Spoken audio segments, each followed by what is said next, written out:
Here is how to install Visual Studio Code on Windows 11 in 2 minutes. First, go to the Visual Studio Code main website.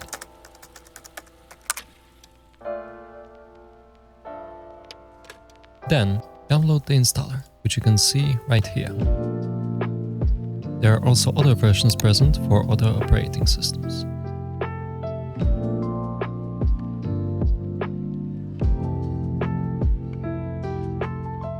Once the installer finishes downloading, double-click it.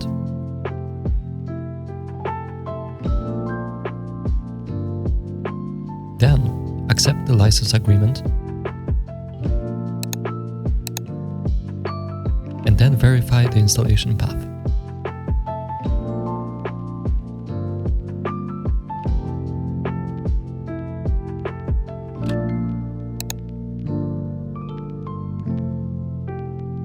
Click Next.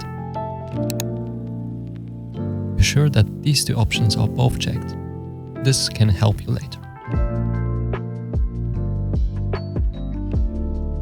I will also create a desktop icon. Click Install to start the installation process.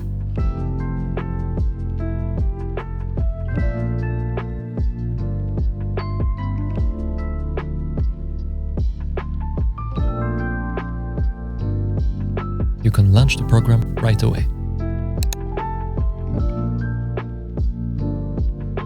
And that's pretty much it. You're all done.